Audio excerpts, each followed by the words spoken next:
Hello everyone, total English के एक fresh video में आप सबका स्वागत है। तो स्टूडेंट्स, आप सब ने बेहतरीन ढंग से अपना क्लास 10 का एग्जाम दे दिया है। आप सबके साल भर की मेहनत का फल बहुत ही जल्दी आपको मिलने वाला है। तो अभी का ये जो दौर है, थोड़ा एंजॉय कर रहे हैं, थोड़ा रिलैक्स कर रहे हैं, जो कि सही भी है क्योंकि आपने काफ़ी मेहनत किया था। बट आप ये भी बात को जानते हैं कि हम लोग सेशन वाइज थोड़ा लेट चल रहे हैं क्योंकि अब ये जो है मई का एंड आ चुका है और अभी तक तो आपका सिलेबस भी स्टार्ट हो जाना चाहिए था। बट अभी तक हमने ये तक डिसाइड नहीं किया है कि हमें किस स्ट्रीम को चुनना है और कैसे पढ़ाई को करना है। तो ये काफ़ी इंपॉर्टेंट प्रश्न है जो कि आपके लाइफ को, आपके करियर को ये एक दिशा की तरफ मोड़ सकता है। तो आइए आज की इस वीडियो में हम लोग डिस्कस करेंगे कि कौन सा स्ट्रीम आपके लिए बेहतर होगा। पर इस कौन का जवाब देने के पहले आपको ये समझना है कि क्यों आपको ये स्ट्रीम चुनना है। इस क्यों के पीछे एक कारण जरूर होगा, एक नहीं अनेक कारण होंगे। तो ये सब हम लोग आज इस वीडियो में बेहतर ढंग से डिस्कस करेंगे। और हाँ, वीडियो स्टार्ट करने के पहले मैं आप सबको बता दूं कि आप कोई भी स्ट्रीम चुने, चाहे वो साइंस हो, कॉमर्स हो, आर्ट्स हो, सभी में आपको इंग्लिश तो पढ़ना ही पढ़ना है क्योंकि English is a core subject. Core subject उसे कहते हैं जिसे कि अपने पैटर्न से आप रिमूव नहीं कर सकते, मतलब उसे आपको कंपलसरी पढ़ना ही होगा। तो इसलिए मेरे चैनल के माध्यम से मैं आपको इंग्लिश की प्रिपरेशन कराऊंगा। तो दैट डजंट मैटर कि आप किस स्ट्रीम से बिलोंग करते हैं, ये चैनल में आपका मोस्ट वेलकम है। तो चलिए वीडियो को स्टार्ट करते हैं। तो स्टूडेंट्स, आपके करियर से रिलेटेड सारे डाउट्स को क्लियर करने के लिए मैंने ये बना रखा है यहाँ पर करियर प्लानर। इसमें आपको सभी सवालों के जवाब मिल जाएंगे। तो जैसा कि मैंने बताया कि कौन से स्ट्रीम को चुनना है, उसके पहले हमें ये जानना है कि हमें क्यों जाना है उधर।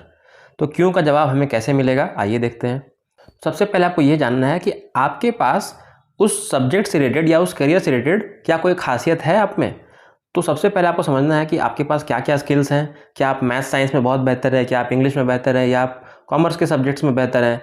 इंटरेस्ट आपको किस में ज़्यादा मिलता है, हिस्ट्री पढ़ने में, साइंस पढ़ने में, ज्योग्राफी में, ठीक है। और आपके फ्यूचर गोल्स क्या हैं, क्योंकि इन तीनों का जवाब अगर कोई जानता है तो वो है आप। आपसे बेहतर इस जवाब को कोई नहीं बता सकता है, ठीक है। जैसे कि अगर कोई बच्चा मैथ्स में बेहतर है और वो एक इंजीनियर या फिर चार्टर्ड अकाउंटेंट बनना चाहता है, तो ये उसमें काफ़ी उसको हेल्प करेगा। तो इस तरह के लॉजिकल चीज़ों को आपको समझना होगा कि आपका ये बेहतर है तो वो आपको एक बेनिफिट दिला सकता है। ये मैंने एक एग्जांपल दिया, ठीक है। आगे देखते हैं। और आप जब किसी चीज़ का चुनाव करते हैं, तब सिलेक्शन जब आप करते हैं किसी भी चीज़ का, तब आप किन बातों को ध्यान में रखते हैं। सबसे पहला बात कि उस चीज़ का स्कोप है या नहीं। स्कोप मतलब वो बहुत सारे क्षेत्रों में आपको फ़ायदा होना चाहिए। एक चीज़ में सक्सेस नहीं हो पाए दूसरे में मिल जाए, तो वैसे कहते हैं स्कोप, ठीक है। आप कोई चीज़ की पढ़ाई करें तो उसका क्या स्कोप है, यही हमेशा पूछा जाता है। दूसरा, काफ़ी इंपॉर्टेंट चीज़, ये तो पहला होना चाहिए था, मनी। क्योंकि ईमानदारी से अगर बोला जाए तो कोई भी व्यक्ति इतना मेहनत करता है ताकि वो बेहतर पैसा कमा सके, अपने परिवार को चला सके और एक फैमिली के लिए अच्छा सपोर्ट बन सके। तो अगर आप सेक्टर किसी को चुनना चाहते हैं तो उसमें बेहतर पैसा है या नहीं है, ये भी काफ़ी मैटर करता है। और तीसरा है फ्यूचर, क्या उस चीज़ का फ्यूचर है या नहीं, इस बात को भी आपको ध्यान में रखना है। जैसे कि अगर आपको VFX को पढ़ना है, ठीक है। VFX आपको समझ में आता है, आजकल मूवीज़ में बहुत यूज़ किया जाता है ना, जिस पर स्पेशल इफेक्ट डाला जाता है। हॉलीवुड मूवीज़ से ये इंस्पायर होकर आजकल हिंदी फिल्मों में भी इसको यूज़ किया जाता है। तो अगर आप VFX में काफ़ी इंटरेस्टेड हैं, आपका अच्छा खासा नॉलेज है, तो ये इसका एक अच्छा फ्यूचर है। क्योंकि पिछले समय से अगर कंपेयर किया जाए तो अभी के समय में इसका बहुत अच्छा खासा असर दिख रहा है और आने वाला फ्यूचर इसका बहुत ब्राइट है। तो इस तरह के चीज़ों को आप सेलेक्ट कर सकते हैं, ठीक है। आगे बढ़ते हैं। अब हमें स्ट्रीम के बारे में बात करने के पहले ये जानना जरूरी है कि आपको डिग्री करना है या डिप्लोमा करना है, ठीक है। इस पर हम लोग थोड़ा सा शॉर्ट में डिस्कस करेंगे। देखिए, डिग्री और डिप्लोमा में अंतर क्या होता है, सबसे पहले तो आपको ये समझना पड़ेगा। डिग्री की जो पढ़ाई होती है वो सबसे पहले 11th और 12th के बाद होती है, ठीक है। जैसे कि आप कॉलेज में जाते हैं, ग्रेजुएशन करते हैं ना, तो वो एक डिग्री होता है। चाहे वो आर्ट्स में करते हैं, चाहे BSc करते हैं, BCom करते हैं ना, ये सब BA करते हैं, तो ये डिग्री कोर्स होता है, ठीक है। BTech भी करते हैं, तो ये सब होता है, तो 12th के बाद होता है। लेकिन डिप्लोमा जो है वो आपको डायरेक्ट 10th के बाद हो जाएगा। तो सबको लगेगा कि सर 10th के बाद है तो इसमें कम समय लग रहा है तो ये करते हैं, बट इसके कई फ़ायदे और नुकसान हैं, पहले इसको आपको समझना होगा, ठीक है। तो जैसे कि डिग्री जो है थोड़ा टाइम टेकिंग है। इसमें एडमिशन जो है वो एनुअल होता है। जैसे कि अब 2022 में अगर किसी का एडमिशन हो गया तो फिर सीधे अब 23 में होगा, ठीक है, 1 साल वेट करना पड़ेगा। लेकिन इसमें है जो हर हाफ ईयरली मतलब 6-6 महीना में एडमिशन इसके मिलते हैं। इसमें ज़्यादा समय लगता है, इसमें कम समय लगता है कोर्स करने में। तब फिर क्या फ़ायदा है इसका? फ़ायदा ये है कि जो डिग्री है उसका स्कोप काफ़ी अच्छा खासा है, मतलब वाइडर स्कोप है। मान लीजिए कि आपने डिग्री कर लिया है, ठीक है, और उसके बाद आप उस सेक्टर में इंटरेस्टेड नहीं है या सक्सेसफुल नहीं हो पा रहे हैं, तो आप अपने करियर को तुरंत स्विच कर सकते हैं, क्योंकि आपके पास बहुत सारे रास्ते खुले रहेंगे। लेकिन डिप्लोमा में ऐसा नहीं है। डिप्लोमा में क्या होता है, आपने जिस फील्ड में डिप्लोमा किया है आप उसी फील्ड तक सीमित रह जाएंगे। अगर आप उसमें सक्सेसफुल नहीं हो पा रहे हैं तब फिर आपके पास कोई दूसरा ऑप्शन नहीं बचेगा। ये इसका सबसे बड़ा ड्रॉबैक होता है, ठीक है। भले ही ये कम समय का हो, लेकिन फ़ायदे के साथ साथ नुकसान भी है इसमें। जैसे कि पॉलिटेक्निक का जो कोर्स होता है वो 3 साल का होता है, लेकिन जो बीटेक का कोर्स होता है वो 4 साल का होता है। तो कई बार मैंने स्टूडेंट्स को देखा है कि वो लोग डिप्लोमा करने के बाद जब उनके पास डिप्लोमा के फील्ड में सक्सेसफुल नहीं हो पाते हैं तब उन्हें डिग्री की ओर फिर से स्विच करना पड़ता है। तो आप समझिए कि ये तो हो गई वही बात कि इधर भी आपको पढ़ना पड़ गया और इधर भी पढ़ना पड़ गया, मतलब डबल मेहनत प्लस डबल टाइम भी खर्च हो गया। तो ये चीज़ ना हो, इस बात का आपको ध्यान रखना है, ठीक है। तो अब हम लोग बात करेंगे कौन से स्ट्रीम को चुना जाए। तो यहाँ पर देखने वाली बात यह है कि जो स्ट्रीम है इसको लेकर आपको कई सारी बातें सुनने को मिल रही होंगी कुछ दिनों से। आपके फ्रेंड्स होंगे, कज़न्स होंगे, ठीक है, भाई बहन सब आपको बता रहे होंगे, दोस्त बता रहे होंगे कि इसमें ये फ़ायदा है, ये नुकसान है, ठीक है, भैया दीदी होंगे। लेकिन आपको ध्यान में ये रखना है कि कोर्स आपको करना है, किसी और को नहीं। तो सबकी बातों को सुने, लेकिन करना है अपना मन का। तो ये बात आप ध्यान में रखिएगा। क्यों? क्योंकि पढ़ना तो आपको है ना, कोई आपके बदले आके पढ़ाई तो नहीं कर देगा, ठीक है। तो आप अपने इंटरेस्ट के हिसाब से उस चीज़ को चुनिए, ठीक है। तो देखिए, जब हम लोग छोटे थे तो हमें सिखाया जाता था, मतलब हम लोग ऐसा सुनते थे कि साइंस होता है सबसे बेहतर, फिर उसके बाद आता है कॉमर्स, और आर्ट्स होता है सबसे लो, ठीक है।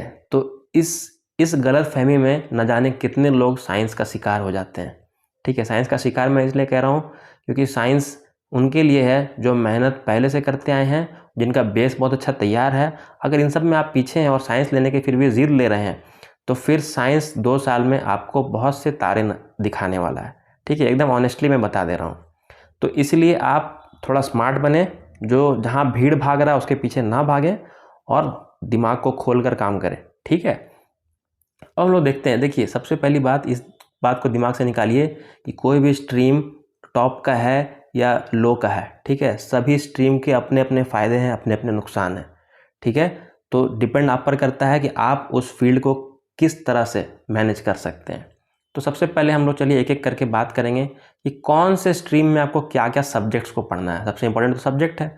सब्जेक्ट का चुनाव अगर आप सही से करते हैं तो आप उस पर आगे बढ़ेंगे अपने इंटरेस्ट के अकॉर्डिंग। देखिए, साइंस में जो सब्जेक्ट है वो है PCM, मतलब physics, chemistry and maths. PCM कुछ बच्चे चुनते हैं, या फिर आप चुन सकते हैं PCB। इसमें क्या होता है, फिजिक्स, केमिस्ट्री, मैथ्स के जगह पे क्या आ जाता है, बायो। तो दोनों में फ़र्क क्या होता है?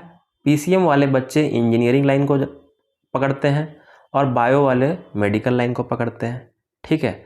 और कुछ ऐसे भी होनहार बच्चे होते हैं जो PCM में बायो को भी ऐड करके रखते हैं, ठीक है, मतलब चारों पढ़ते हैं। तो ये आप तभी करें जब आपको मान लीजिए मेडिकल लाइन में जाना है तो आपने बायो रख लिया, लेकिन आपको मैथ्स में भी इंटरेस्ट है तो आप मैथ्स रखना चाहते हैं। तो ऐसा इंटरेस्ट है और उसमें आपका कमांड बहुत अच्छा है, तभी उसको चूज़ कीजिएगा। अदरवाइज़ ये बहुत ज़्यादा हेक्टिक हो जाएगा, मतलब इसमें सिलेबस जो है वो बहुत ज़्यादा बढ़ जाएगा, ठीक है। क्योंकि सिलेबस तो ऑलरेडी आपका बढ़ा हुआ ही रहेगा। अभी आप लोग समझ जाइए कि अभी 10th में आप लोग इतना पढ़ रहे थे तो 11th में आपको इतना पढ़ना होगा, ठीक है। एकदम सही से बात बता रहा हूँ मैं। और जो टाइम तो लिमिटेड रहेगा, ठीक है। तो आपको मेहनत भी उसी तरह करना है और टाइम के वैल्यू को भी समझना है। इंग्लिश कंपलसरी सब्जेक्ट है, मैंने पहले बता दिया है। तो इंग्लिश भी आपको साथ में पढ़ना है, इसको आप लोग रिमूव नहीं कर सकते हैं। ह्यूमैनिटीज़ या फिर आर्ट्स कहा जाए, उसमें आपको हिस्ट्री पढ़ना है, ज्योग्राफी पढ़ना है, पॉलिटिकल साइंस पढ़ना है, और इंग्लिश तो रहेगा ही रहेगा सब में। उसी तरह कॉमर्स में आपको अकाउंट्स पढ़ना है, BST पढ़ना है, इकोनॉमिक पढ़ना है, BST मतलब बिजनेस स्टडीज़, ठीक है, इकोनॉमिक्स पढ़ना है और इंग्लिश पढ़ना है, ठीक है। तो ये सब कुछ सब्जेक्ट्स हैं जो कि आपको ध्यान में रखना है। अब मेहनत के अकॉर्डिंग देखा जाए किसमें कितना मेहनत है, तो स्टडी मोड आपका कैसा होगा, इसमें एक्सट्रीम मोड होगा, साइंस में काफ़ी हद तक आपको समय देना पड़ेगा, ठीक है। आर्ट्स में आप रिलैक्स मोड में रहेंगे, और जो कॉमर्स होगा उसमें मॉडरेट मोड में, मतलब मैथ्स वगैरह है तो उसमें टाइम भी जाएगा, और बाकी कुछ ऐसी चीज़ें हैं जिसको आप आसानी से पढ़ के ऊपर निकल सकते हैं। देखिए, अब कुछ फ़ायदे आपको मैं बताता हूँ साइंस लेने के। साइंस लेने का सबसे अच्छा फ़ायदा ये है कि अगर आपने सपोज़ 12th तक साइंस पढ़ भी लिया, तो उसके बाद अगर आपको ग्रेजुएशन करना है, डिग्री लेना है, जो डिग्री के बारे में हमने पढ़ा था भाई कॉलेज में डिग्री लेना है, तो फिर आप साइंस के अलावा आर्ट्स या कॉमर्स में स्विच कर सकते हैं, ठीक है। मतलब आप चेंज कर सकते हैं अपने सब्जेक्ट को। साइंस वाले के लिए सिर्फ ये ऑप्शन है, आर्ट्स वाले कॉमर्स या साइंस नहीं ले सकते हैं। मतलब अगर आपने गलती से आर्ट्स ले लिया और अब बाद में आपका 2 साल के बाद मन भर गया और लग रहा है कि सर अब साइंस पढ़ने का मन कर रहा है या कॉमर्स पढ़ने का, देन आपका वो 2 साल वेस्ट हो जाएगा, आपको फिर से इंटर पढ़ना पड़ेगा, ठीक है। तो वो चीज़ आप नहीं कर सकते। लेकिन साइंस वालों के साथ क्या फ़ायदा है कि आप लोग साइंस 2 साल पढ़ के मन कर रहा है आर्ट्स पढ़ने का या मन कर रहा है कॉमर्स पढ़ने का, तो आप लोग उसमें स्विच कर सकते हैं आसानी से। उसी तरह से कॉमर्स वाले जो है वो आर्ट्स को चुन सकते हैं, ठीक है। कॉमर्स वाले साइंस को नहीं चुनते हैं, आर्ट्स को चुन सकते हैं। तो ये सब आपको ध्यान में रखना है कि बाद में आपको क्या करना है, ठीक है। चलिए और आगे बढ़ते हैं। करियर ऑप्शंस, मतलब किस स्ट्रीम में आपको कौन कौन सा फील्ड मिलेगा, ये आपको समझना बहुत ज़रूरी है। साइंस स्ट्रीम में अगर बात की जाए तो इसमें बहुत सारे फील्ड्स हैं, जिसमें कि इंजीनियरिंग और मेडिकल के काफ़ी फील्ड्स भरे पड़े हैं। आपको पता ही होगा इंजीनियरिंग में भी मैकेनिकल, इलेक्ट्रिकल, इलेक्ट्रॉनिक्स, काफ़ी सिविल, उसी तरह मेडिकल में भी अलग अलग आपको फील्ड देखने को मिलेंगे, ठीक है। मेडिकल साइंस, फार्मा, जो केमिस्ट्री लेकर आगे बढ़ेंगे वो फार्मास्यूटिकल्स ये सब में जा सकते हैं, बायोटेक्नोलॉजी कर सकते हैं। तो काफ़ी हद तक ये ऑप्शंस है। अगर आपको इन सब में से कुछ ऑप्शंस बेहतर लगता है तो इन सब ऑप्शंस के बाद आप चाहें तो डिटेल स्टडी कर लें। ये सब ऑप्शन आप नेट पे सर्च करें, गूगल करें और इन सब के बारे में पढ़ें कि इनमें इन सब को हमें कैसे पढ़ना है, क्या क्या इसमें कोर्स होता है, कितना टाइम लगता है, ये सब के बारे में थोड़ा जान लीजिए। क्योंकि आपको इन फ्यूचर तो यही करना है, 12 करके तो पढ़ाई तो छोड़ना है नहीं, ग्रेजुएशन तो करना ही है, ठीक है। इसलिए मैं बता रहा हूँ कि जो अभी आप लोग फील्ड चुनिएगा वो आपको पूरा लाइफ को उसको लेकर चलना है ना। आर्ट्स में अगर आप आते हैं तो आप सिविल सर्विसेज में जा सकते हैं। सिविल सर्विसेज सबसे टफ एग्ज़ाम में से एक होता है ना, IAS, IPS, IRS। काफ़ी हद तक माना जाता है ऐसा कि आर्ट्स के स्टूडेंट्स इसमें अव्वल होते हैं। मतलब वो लोग इन सब में बेहतर परफॉर्म करते हैं as comparison to science and commerce. इसके पीछे भी रीज़न है। होता क्या है ना कि IAS के एग्ज़ाम्स में, सिविल सर्विसेज के एग्ज़ाम में जो आते हैं उसमें आपको NCERT आपको पढ़ना पड़ता है SST का, क्लास 6 to 12, ठीक है। तो 6 to 12 का इनका बेस बन जाता है और उसके बाद भी काफ़ी सब्जेक्ट्स पढ़ने पड़ते हैं इसके अलावा भी, लेकिन जो बेस है इनको प्लस पॉइंट मिल जाता है आर्ट्स वालों को। और तो और प्लस पॉइंट क्या मिलता है कि जो सिविल सर्विसेज का एग्ज़ाम होता है उसमें मेंस पेपर जो होता है वो डिस्क्रिप्टिव होता है, मतलब उसमें आपको आंसर लिखना होता है। और आर्ट्स के स्टूडेंट्स को आंसर लिखने का अच्छा खासा प्रैक्टिस हो जाता है, तो वो लोग अपने फीलिंग्स को, एक्सप्रेशंस को अच्छे वे में एक्सप्रेस कर पाते हैं। समझ में आ रहा है? तो ये सब कुछ फ़ायदे हैं आर्ट्स में। दूसरा, जियोग्राफी वाले आगे बढ़कर एक जियोग्राफर बन सकते हैं, लॉ की पढ़ाई कर सकते हैं जो कानून में इंटरेस्टेड है ना। ये सब है काफ़ी ऑप्शंस। कॉमर्स वाले, कॉमर्स उनको ज़रूर लेना चाहिए जो कि अपने फ्यूचर में सोचते हैं कि एक CA बने, चार्टर्ड अकाउंटेंट। काफ़ी अच्छा एक जॉब ऑप्शन है ये, ठीक है। आज के समय में काफ़ी हद तक चला हुआ है। Banking sector, insurance sector, business line वाले लोग एकदम कॉमर्स में जा सकते हैं आंख बंद करके, क्योंकि ये आपको काफ़ी हेल्प करेगा, ठीक है। तो जिनका भी इंटरेस्ट इन सब चीज़ों की ओर है वो कॉमर्स की ओर स्विच कर सकते हैं। और आपने आर्ट्स और साइंस का ऑप्शन भी देख लिया। एटसेट्रा मैंने लिखा है क्योंकि इस पर काफ़ी लंबा चौड़ा एक लिस्ट होता है, ठीक है। फिर भी मैंने आपको एक ओवरऑल आइडिया दे दिया कि किस में आप कर सकते हैं। रही बात, ये तो डिफरेंसेस थी कि इसमें आप ये अलग चीज़ों को ला सकते हैं, कुछ कॉमन चीज़ें भी हैं, इसको भी आपको ध्यान में रखना है, ठीक है। देखिए, कॉमन चीज़ें क्या है कि आप चाहे साइंस ले, आर्ट्स ले या कॉमर्स ले, कुछ ऐसे एग्ज़ाम्स होते हैं, गवर्नमेंट जॉब के कुछ ऐसे एग्ज़ाम्स होते हैं, उसमें एग्ज़ाम में एलिजिबिलिटी के लिए आपको स्ट्रीम नहीं पूछा जाता है कि आप किस स्ट्रीम से आए हैं, उससे कोई मतलब नहीं है। उसमें सिर्फ पूछा जाएगा कि आपने 12 पास किया है, क्या आपने ग्रेजुएशन पास किया है, क्या उसमें 50% या 55% से ज़्यादा नंबर था, then you are eligible to attend the paper. तब आप उस पेपर को अटेंड कर सकते हैं। तो ऐसे भी कई जॉब होते हैं, तो आप चाहें तो अगर मान लीजिए आप इनकी तैयारी करते हैं, जैसे कि गवर्नमेंट एग्ज़ाम की तैयारी करते हैं, जैसे कि 12th लेवल का एग्ज़ाम होता है, ग्रेजुएशन लेवल का एग्ज़ाम होता है, तो ये आप तीनों स्ट्रीम से कर सकते हैं, इसलिए मैं तीनों में ये लिख दिया है। तो किस टाइप के एग्ज़ाम की बात कर रहा हूँ मैं, जैसे कि रेलवेज़ के बहुत सारे, रेलवे में टेक्निकल वाला नहीं, टेक्निकल वाले में फिर आप साइंस वाले को चुना जाएगा। नॉन टेक्निकल फील्ड होता है रेलवे में, 2 तरह का होता है, टेक्निकल और नॉन टेक्निकल, ठीक है। तो आप लोग इसके बारे में डिटेल में पढ़ सकते हैं। नॉन टेक्निकल का फॉर्म आप भर सकते हैं, आप लोग वो जॉब कर सकते हैं, दूसरे स्ट्रीम वाले भी। अच्छा, रेलवे के अलावा जो एसएससी का एग्ज़ाम होता है, एसएससी में सब कोई बैठते हैं, बैंक का एग्ज़ाम होता है, बैंक में सब कोई बैठते हैं। आपने देखा होगा कि आपके कोई बड़े भैया दीदी जो है वो लोग रेलवे, एसएससी, बैंक, ये सब अलग अलग स्ट्रीम के लोग हैं, फिर भी ये लोग तैयारी करते हैं। तो इसमें आपको पूछा नहीं जाता कि आपका क्या स्ट्रीम रहा है, पहले आपने किस पे पढ़ा है। आपको डिफेंस में जाना है, ठीक है। डिफेंस में ग्रेजुएशन के बाद, इंटर के बाद बहुत तरह का पोस्ट आता है, पुलिस का, आर्मी का, तो उसमें भी आप इसमें कर सकते हैं, ठीक है। तो उसमें भी फ़र्क नहीं पड़ेगा आपको, ठीक है। तो ये सब कुछ ऑप्शंस हो गए जो मैंने आपको सब कुछ समझा दिया। अब आपको अच्छे से इसको सोचना है कि आपके लिए क्या बेहतर है। इसके बाद एक और इम्पॉर्टेंट चीज़ कि 2022 जो आपका बैच है अभी, जो अभी आप लोग स्टार्ट कर रहे हैं, इसके लिए आप लोग को स्पेशल कुछ बातों को ध्यान रखना है। क्या कि पहली बात कि आपका सेशन जो है वो लेट चल रहा है। मैंने पहले ही वीडियो में बताया कि अभी जो मई आ चुका है, आपको जो एक्चुअली इसमें आपकी कोई गलती नहीं है, एग्ज़ाम लेते लेते इतना स्ट्रेच कर दिया गया इसको कि शेड्यूल जो आपका मई तक आके रुक गया। तो मई भी ऑलमोस्ट ख़त्म है, हम लोग जून से ही स्टार्ट कर पाएंगे। तो ये जो टाइम आपको जो मिल रहा है वो काफ़ी कम मिल रहा है, इसीलिए आपको मेहनत ज़्यादा करना है, ठीक है। इस बात को ध्यान में रखना है। सिलेबस जो होगा काफ़ी वास्ट होगा, चाहे वो साइंस हो, आर्ट्स हो, कॉमर्स हो। अगर आप लोग क्लास 10th के सिलेबस से कंपेयर करेंगे तो आपको ऑलवेज +2 का जो सिलेबस होता है वो डबल, ट्रिपल, 2 टाइम्स, 3 टाइम्स ज़्यादा मिलेगा, ठीक है। तो ये मैं डरा नहीं रहा हूँ, मैं आपको सच्चाई बता रहा हूँ, ठीक है। तो आपको उसके लिए प्रिपेयर होना है। तो इसके लिए सबसे पहले हमें क्या करना है, एक अच्छा स्टार्ट लेना है, अर्ली स्टार्ट, जितना जल्दी हो सके उतना जल्दी आपको स्टार्ट लेना है। एक चीज़ और कि आप एडमिशन का वेट नहीं करें, ठीक है। एडमिशन मान लीजिए कि सर अभी तक रिजल्ट नहीं आया, दूसरे स्कूल में एडमिशन नहीं हो पाया, तब तक हम लोग क्या करेंगे, तब तक कैसे पढ़ेंगे। देखिए, एडमिशन तो कोई ना कहीं आपको मिलना ही है, लेकिन आपको तो पता है कि आपको क्या चूज़ करना है ना। तो उसके अकॉर्डिंग आपको पढ़ाई शुरू कर देनी चाहिए, ठीक है, क्योंकि बाद में उतना टाइम नहीं मिलता, एडमिशन वगैरह में अभी काफ़ी टाइम लगेगा। तो जल्दी से जल्दी इसको आपको स्टार्ट करना है, ठीक है। और दूसरा, ये जो बदलाव है आपकी लाइफ में आने वाला है, इस पर अडेप्ट होने की कोशिश कीजिए जल्द से जल्द।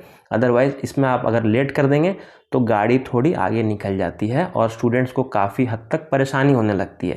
तो इसके अडेप्ट करना आपको ज़रूरी है, मतलब चेंज को एक्सेप्ट करना है, ठीक है। पहले ये पढ़ना था, अब ये पढ़ना पड़ रहा है, अब यहाँ क्लासेस है, वो करना है। तो ये सबको अब एक नया शेड्यूल, नया टाइम आपको देखने को मिलेगा। तो इन सब में अडेप्ट होना काफ़ी ज़रूरी है। तो ये सब कुछ टिप्स थे जो कि स्पेशली आपके बैच के लिए थे, जो कि मैंने आपको शेयर कर दिया। तो स्टूडेंट्स, आई होप आपको ये वीडियो से काफ़ी हेल्प मिला होगा। कौन सा स्ट्रीम किस लाइन तक आपको लेके जा सकता है, किस लाइन में आपको इंटरेस्ट नज़र आ रहा है, और कोई भी स्ट्रीम छोटा या बड़ा नहीं होता है। ऐसे डाउट्स, ऐसे मिथ्स आपके आज क्लियर हो चुके हैं। और उम्मीद है अगर आपको कोई तरह के डाउट अभी भी मन में है तो आप कमेंट बॉक्स में लिख सकते हैं। I will try my best to reply. और बहुत जल्द हम लोग इंग्लिश की और सोशल स्टडीज़ की बैच बहुत जल्द इस चैनल में स्टार्ट करने वाले हैं। चैनल के साथ जुड़ जाइए। इस वीडियो को अपने फ्रेंड्स के साथ ज़्यादा से ज़्यादा शेयर करें ताकि सब कोई को एक सही रास्ता, एक सही गाइडेंस मिल पाए। Thank you so much. Will meet in the next video. Take care.